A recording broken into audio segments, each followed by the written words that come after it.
성경을 읽다 보면 성경에 나타난 하나님의 모습들, 여러분들에게 비추어지는 하나님은 어떤 모습이신가요? 근엄하신 하나님? 아니면 진노하시는 하나님? 때로는 사랑의 하나님? 용서하시는 하나님? 많이 있겠죠. 그런데 여러분, 의외로요, 성경에 나타난 하나님, 그러면 하나님은 놀이하시는 하나님. 그래서 신학자들은 이 놀이하시는 하나님을 이야기하면서 데우스 루덴스라고 이렇게 표현을 하죠. 그러니까 성경을 보면요, 하나님은 우리와 놀이를 하세요. 이 놀이, 웃으시고 노래하는, 놀이하시는 이것이 하나님의 속성이에요. 하나님이 천지를 창조하실 때도 보세요, 에덴 동산을 만들어 놓고요, 거기에서 아담과 더불어 함께 놀이하시는 하나님의 모습을 봅니다. 동산을 거닐며 모든 짐승들에게, 생명들에게 이름을 지어주면서 하나님과 함께 놀이하는 모습. 그래서 성경을 보면 하나님은 우리와 더불어 놀이하시는 하나님으로 그려지고 있습니다. 이사야 45장 15절을 보시면요, 선지자가 이렇게 고백해요. 구원자 이스라엘의 하나님이여, 진실로 주는 스스로 숨어 계시는 하나님이시니이다. 숨어 계시는 하나님. 이것을 조금 더 우리가 놀이로 바꿔보면 숨바꼭질 하시는 하나님, 숨으시는 하나님. 여러분, 숨바꼭질 해보셨죠? 하나님께서 우리와 더불어서 숨바꼭질을 하시는 거예요. 근데 여러분, 숨바꼭질의 기쁨은 어디 있나요? 끝까지 못 찾는 데 있지 않아요. 그러면 재미없어요. 적당한 때에 찾는데 그 게임의 묘미가 있죠. 그러니까 하나님이 우리와 더불어서 숨바꼭질을 하시는 이유는 뭘까요? 그것은 찾아지는 기쁨을 우리에게 주시기 위해서 그래요. 그러니까 하나님이 때때로 우리 가운데 우리와 더불어 우리의 관계에서 숨으시는 것 같을 때가 있어요. 근데 그때 우리들이 기억해야 되는 것은 하나님은 결코 우리를 떠나시거나 우리를 피해서 숨으시는 것이 아니라, 하나님은 우리에게 발견되시기 위해서 나 여기 있다, 나 찾아봐라 이러고 하나님께서 숨으신다는 거예요. 하나님은 숨어 계시지만 거기서 우리가 하나님을 발견하기를 원하세요. 그래서 우리가 전심으로 하나님을 찾으면 하나님을 만날 수 있는 거예요. 왜냐하면 하나님은 영영 우리에게 숨기시는 하나님이 아니라 우리가 하나님을 찾기를 원하시는 하나님. 하나님이 우리와 더불어 이 거룩한 놀이를 하나님은 하기를 원하세요. 그런데 언제부턴지 우리가 이 놀이를 그만둔 것은 아닐까? 하나님은 오늘도 들키기 위한 숨바꼭질을 하세요. 그래서 숨으셨는데, 자, 문제는 찾아야 되는 우리가 더 이상 하나님을 찾지 않아요. 더 이상 이 거룩한 놀이가 진행이 안 되는. 그래서 하나님께서 때로 우리에게 한쪽 발을 보여주시기도 하고, 때로는 헛기침도 하시면서 야, 나 좀 찾아봐라 그러는데, 우리는 그 하나님을 찾는 그 일에 이미 우리의 관심을 놓아버린 것은 아닐까. 그래서 하나님은 그냥 계속 숨어 계시는 하나님. 오늘 본문에도 보면 이런 하나님의 모습이 나오고 있어요. 여러분, 이 아가는요, 아가서는 크게 세 개의 노래로 이루어져 있어요. 1장 1절부터 3장 5절까지는 솔로몬 왕과 술람미 여인이 결혼하기 전에 그 연애하는, 사랑하는 그 모습을 그려주고 있죠. 그리고 나서 두 번째 노래는 3장 6절부터 오늘 우리가 읽었던 5장 1절까지예요. 장엄하고도 화려한 혼인 예식의 광경이 기록되고, 그리고 예식을 마치고 첫날 밤을 맞이하게 된 신랑과 신부의 그 사랑이 그려지고 있습니다.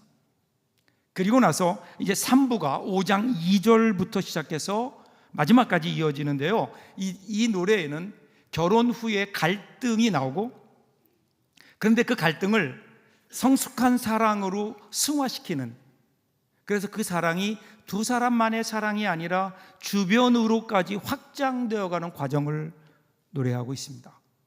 그리고 하나님께서는 이 한 여인과 한 남자의 사랑을 통해서 하나님은 하나님과 우리를 향한 사랑의 관계를 설명하고 싶으신 거예요.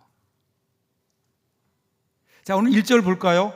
두 번째 노래의 결론입니다. 내 누이 내 신부야, 내가 내 동산에 들어와서 나의 몰약과 향 재료를 거두고 나의 꿀송이와 꿀을 먹고 내 포도주와 내 우유를 마셨으니 나의 친구들아 먹으라, 나의 사랑하는 사람들아 많이 마시라. 이게 한편에 사실은 뮤지컬이에요. 뮤지컬. 그래서 바로 전장 4장 마지막을 보시면 신랑이 이렇게 얘기해요. 그 동산에 들어가 내가 열매 먹기를 원한다, 이렇게 노래하니까 신부가 신랑에게 자기에게로 오는 것을 허락합니다. 그러니까 오늘 5장 1절에서 신랑은요, 자기 동산에 들어가서 몰약과 향 재료를 거두고 꿀을 먹고 포도주와 우유를 마셨다라면서 이렇게 기쁨을 노래하고 있는 거예요. 그리고 나서 이제 후렴절이 뭐냐면 먹으라, 마시고 많이 먹어라. 5장 하반절에 나오는 이것은 합창이에요. 그 전까지 독창이다가 거기에서 합창이 나오면서 두 사람과의 관계를 축복하면서 두 번째 노래가 끝나는 거예요. 여기서 우리 한 가지 기억해야 될 게 있어요. 이 결혼의 주인공은 누구일까요? 결혼의 본질, 결혼의 주인공은요, 신랑과 신부예요. 아무리 동산이 아름답고 크더라도, 몰약과 향 재료가 가득하더라도, 꿀이 있고 우유가 있고 포도주가 있고 그리고 산의 진미가 있더라도, 여러분 중요한 건 뭘까요? 신랑이 있어야 되는 것 아니에요? 신랑이 있고 신부가 있어야 가정인 거예요. 우리가 이 모든 것을 다 가지고 있다 하더라도 신부 혼자 있다면, 그 신부에게 신랑이 들어와 하나가 되지 못한다면, 그러면 여러분 그 가정에 행복이 있을까요? 우리 행복은 어떤 환경에 있느냐라는 것보다 누구와 함께 있느냐라는 데 있어요. 여러분 사람이 느끼는, 사람이 누릴 수 있는 행복에는, 기쁨에는 여러 가지가 있지만 그 가운데 최고의 기쁨이 뭔지 아세요? 함께 있는 거예요. 함께 있는 기쁨인 거예요. 사랑하는 사람과 함께 있는 기쁨, 이것이 가정의 기쁨이고 이것이 인생을 살아가는 가장 큰 행복이 아닐까요? 그런데 오늘 혹시 우리는 이 기쁨을 다른 곳에서 찾고 있는 것은 아닐까? 우리 인생의 기쁨은 바로 여러분 곁에 지금 함께 살고 있는 사랑하는 사람, 그 사람과 함께하는 기쁨, 여기에서 시작된다는 거예요. 여러분 하나님과의 관계도 마찬가지 아닐까요? 하나님께서 우리에게 주시는 많은 은혜와 복이 있죠. 우리가 기도하면 하나님께서 이런저런 모양으로 우리의 기도에 응답해 주시고 우리에게 필요한 것을 공급해 주시는 하나님, 우리는 그 하나님 분명히 믿어요. 근데 그 이전에 진짜 큰 복은 뭘까요? 큰 기쁨은요, 우리와 함께 하시는 하나님이신 거예요. 그래서 모든 은혜 가운데 가장 큰 은혜가 뭐죠? 하나님이 인간이 되신 거 아니에요. 예수님이 이 땅에 오신 성육신 사건, 이것을 임마누엘의 은혜, 그렇게 얘기하잖아요. 임마누엘이 무슨 뜻이에요? 하나님이 우리와 함께 하신다. 하나님과 함께 있는 기쁨을 오늘 우리는 누리고 있는가? 혹시 우리는 이 기쁨을, 우리 신앙의 기쁨을 다른 데서 찾고 있는 것은 아닐까? 오늘 우리와 함께 하시는 하나님, 나의 삶에 들어오셔서 나와 동행하시는 하나님, 이 하나님과 함께하는 기쁨을 오늘 우리는 누리고 있는가? 자, 이제 이어지는 2절부터 보면요, 두 번째 노래가 시작돼요. 두 번째 노래, 이제 여인이 노래해요. 이 신부가 노래합니다. 그 노래의 내용이 조금 분위기가 바뀌어요. 2절 같이 한번 읽어볼까요? 같이 읽겠습니다. 내가 잘지라도 마음은 깨었는데 나의 사랑하는 자의 소리가 들리는구나. 문을 두드려 이르기를 나의 누이, 나의 사랑, 나의 비둘기, 나의 완전한 자야, 문을 열어다오. 내 머리에는 이슬이, 내 머리털에는 밤이슬이 가득하였다 하는구나. 이때는 시간이 조금 흘렀어요. 얼마인지 정확히 모르지만 시간이 흐른 후에요. 자, 신랑이 지금 신부를 떠나 있다가 찾아온 거예요. 근데 오늘 성경은 신부가 잠이 들었지만 마음은 깨어 있었다 이렇게 얘기해요. 여기 잠들다라고 하는 이 말, 이 단어의 원래 단어 히브리어를 보면요, 야산티라는 단어인데 단지 수면 상태를 의미하는 것이 아니라 서로에 대한 무감각 상태를 은유적으로 표현하는 거예요. 그러면 살다 보면 신랑과 신부가 둘이 만나서 가정을 이루고 살다 보면 그 다음에 어떻게 돼요? 시간이 흐르면서 서로에게 무감각해지기 시작해요.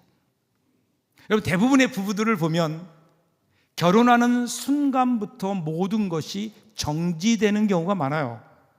여러분, 결혼해 살다 보면 남편은 남편대로, 아내는 아내대로 여러 가지 그 면에서 변화되고 새로운 관심과 취미와 변화가 일어나게 되는데, 그런데 서로에 대한 관심을 갖지 못하니까 신랑과 신부는 여전히 어디에 머물러 있어요? 결혼 이전에 머물러 있어요.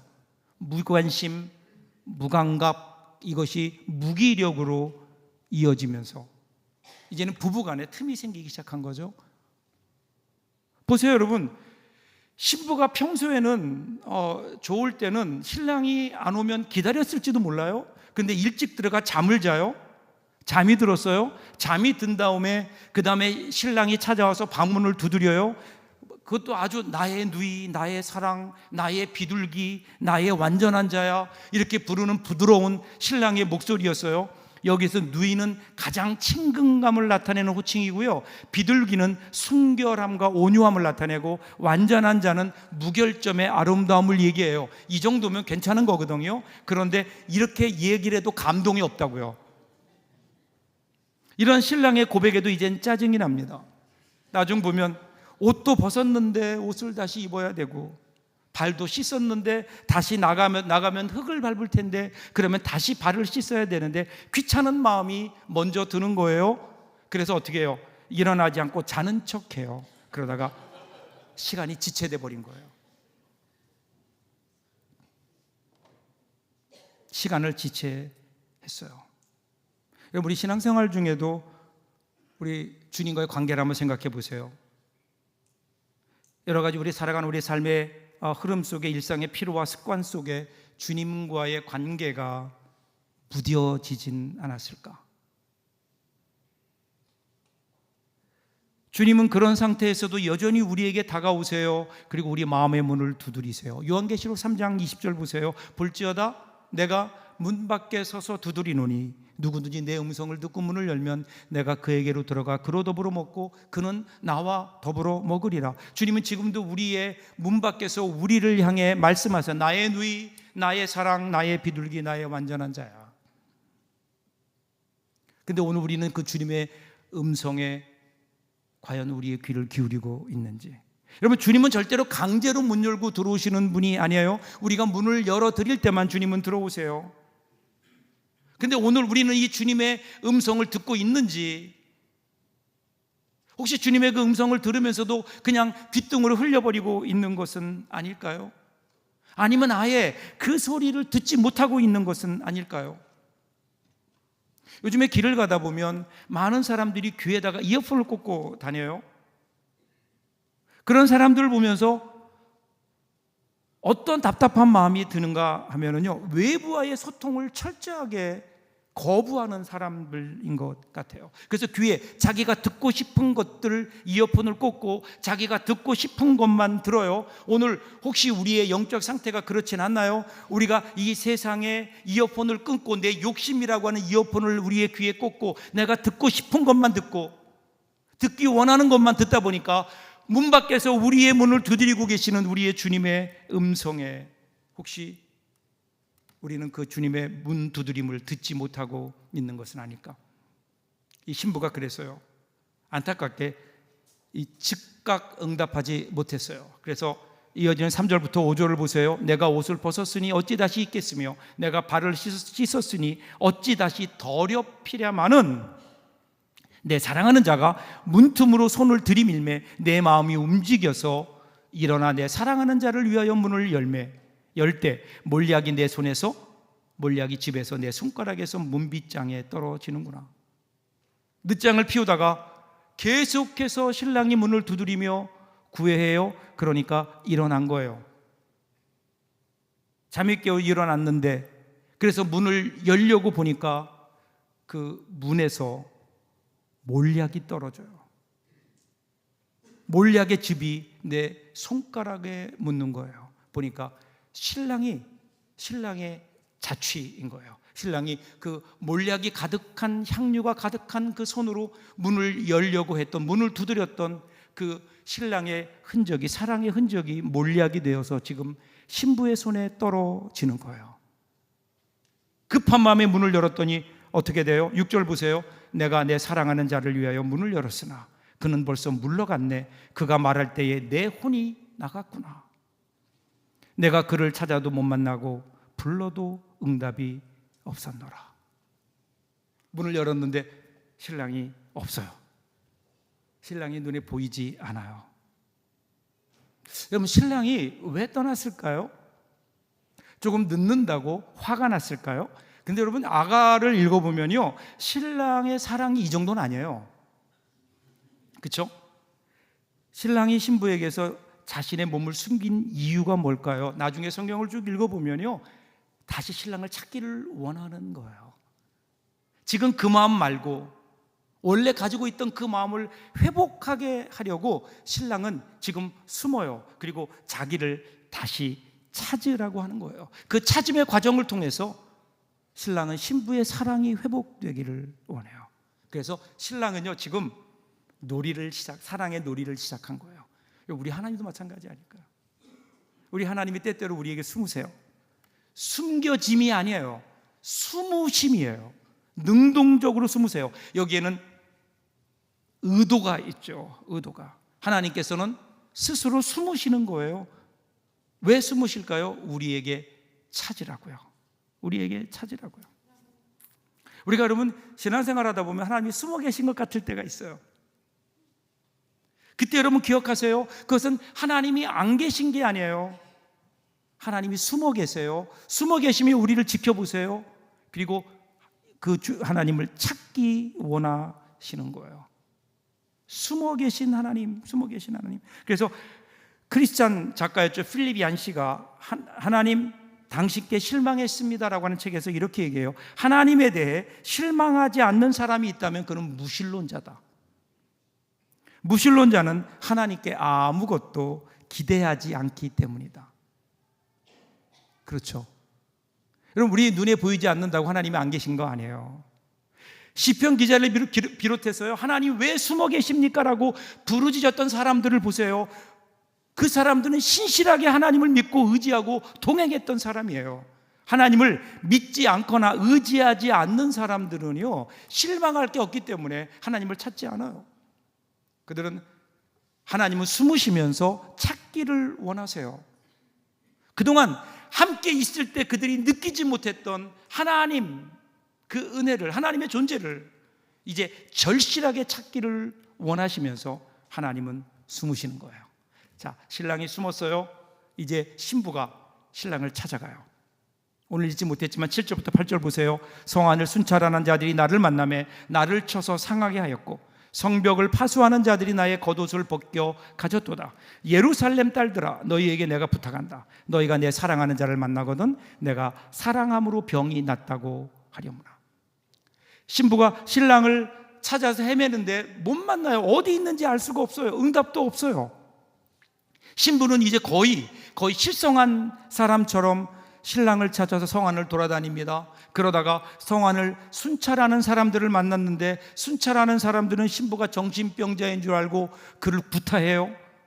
성벽을 지키는 사람들은 신부의 겉옷을 빼앗아 갑니다. 고난의 연속이에요. 그럼에도 포기하지 않아요. 그리고 나서 이 신부가 한 무리의 여인들을 만나요. 예루살렘 딸들이에요. 그들에게 부탁해요. 사랑하는 나의 신랑을 만나면 그러면 좀 전해달라는 거예요. 당신의 사랑하는 신부가 당신을 사랑해서 상사병이 났다고 알려달라고 합니다. 그리고 신랑을 찾는 것을 도와달라고 해요. 그러니까 예루살렘 딸들이 노래하며 이렇게 물어요. 야, 그러면 네 신랑이 누구인지를 알려줘야 될 것 아니냐? 우리 남편보다 네 남편이 도대체 뭐가 나은지를 좀 얘기해봐라. 네가 그렇게 찾는 신랑에 대해서, 너의 남편에 대해서 우리에게 알려달라고 해요. 그러니까 그게 여러분 이어지는 10절부터 16절 긴 장면을 통해서 이 여인이 노래해요. 신랑에 대해서. 부부답게 신랑의 신체 각 부분을 아주 세밀하게 묘사합니다. 신랑과 친밀하지 않으면 알 수 없는 표현들이에요. 그리고 나서 은유적으로 순금, 까마귀, 비둘기, 향기로운 꽃밭, 향기로운 푸른덕, 황옥을 물린 황금 놀이개, 청옥을 입힌 상아, 순궁 받침 위에 세운 화반석 기둥, 백향목, 이러한 단어들을 통해서 신랑을 묘사해요. 신랑의 강인함과 부드러움, 강렬함과 인자함, 매혹과 달콤함, 힘과 아름다움, 안정감과 위엄, 이것들을 표현해요.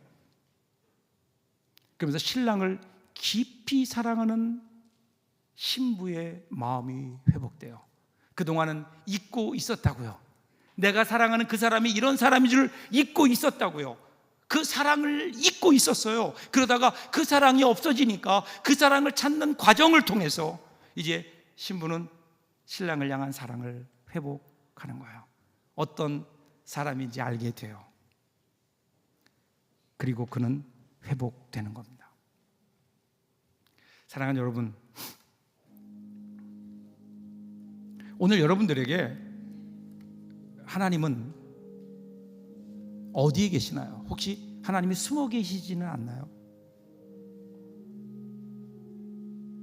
근데 여러분, 하나님이 숨어 계시는 것 같을 때, 내가 하나님께 기도해도 응답하지 않을 때, 뭔가 내가 문제가 있는데 답답한데 이 문제는 도저히 해결될 기미는 보이지 않고, 내가 그렇게 하나님께 간구하고 기도했는데 하나님은 이 일에 대해서 무관심해 보이는 것 같을 때, 그때 우리는 하나님이 우리에게 숨어 계신 거예요.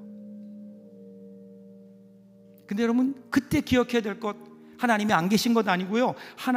우리 하나님이 숨어 계신 이유는 우리로 하여금 하나님을 발견하게 하시려고 해요. 발견되시려고 숨으신 거예요. 숨어 계시는 하나님 결코 우리를 버리지 않으세요. 무관심한 하나님이 아니에요. 숨어 계시는 하나님, 우리가 찾기를 기다리고 계세요. 믿음으로 하나님을 찾는 우리에게 발견되기를 기뻐하시고, 그런 우리들에게 은혜를 베풀어 주시기를 원하는 하나님. 그래서 하나님 우리 버리시는 게 아니에요. 우리를 떠나신 게 아니에요. 우리에게 무관심하신 게 아니에요. 숨어 계시며 우리를 바라보세요. 믿음으로 나와 하나님을 찾기를. 그러기에 우리는 이 하나님을 찾는 갈급함이 우리에게 있어야 하지 않을까요? 시편 42편 1절을 보세요. 하나님이여, 사슴이 시냇물을 찾기에 갈급한 같이 내 영혼이 주를 찾기에 갈급하니이다. 여러분, 이 갈급함이 느껴지시나요? 여러분에게 이 하나님을 찾는 갈급함이 있나요? 어느 때부터인가 우리가 내가 신앙생활을 10년하고 20년하고 50년 동안 신앙생활 했는데 내가 이 정도면 됐지, 이 정도 고생했으면 됐지, 내가 이 정도 봉사하고 이 정도 헌신했으면 됐지, 이제 우리 교회도 은행 대출도 다 갚고 이제 헌당한다니까 이제는 조금 우리가 뭘 누려도 되겠지, 이 정도면 되지 않을까, 이제부터는 좀 편안하게 신앙생활 할 수 있지 않을까. 그러면 우리는 갈급한 영혼이 아니에요. 그러면 우리는 하나님을 잃어버릴 거예요.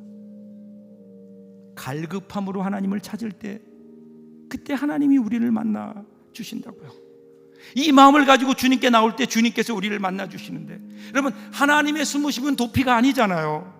하나님이 숨어주시는 이유는 우리가 하나님 찾기를 원하시는 거예요. 하나님은 지금도 우리와 더불어서 이 거룩한 놀이를 하기를 원하시는 거예요. 그래서 숨으시고 또 숨으시고, 그러면서 우리가 찾기를 원하시는 거예요.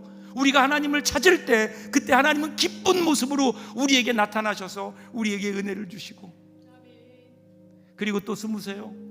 우리는 또 하나님 찾을 거예요. 언제까지요? 하나님 앞에서는 그날까지. 하나님 앞에 서는 그날까지, 그때 정말 우리가 그토록 사모하던 우리 주님의 손을 잡으며 옷자락을 만지며 영원한 하나님 나라 그 앞에 갈 때까지, 여러분, 이 거룩한 놀이는 계속돼야 되지 않을까요? 하나님은 결코 이 놀이를 멈추시지 않을 거예요. 여러분들이 멈추지 않는 한. 근데 오늘 우리는 혹시 이 놀이를, 이 하나님과의 거룩한 놀이를 멈추어 버린 것은 아닐까? 다시 한번 시작해 보십시오. 하나님 숨어 계신다고 내 기도에 응답하지 않는다고 여러분 앞에 원망하지 마세요. 불평하지 마세요. 절망하지 마세요. 그때 하나님은 우리를 바라보신다고요. 그 하나님을 찾아서 하늘의 기쁨을 누리는 이번 한 주간 되면 얼마나 좋을까요? 이 기쁨이 가득한 저와 여러분 될 수 있기를 주님의 이름으로 축복합니다. 기도하겠습니다.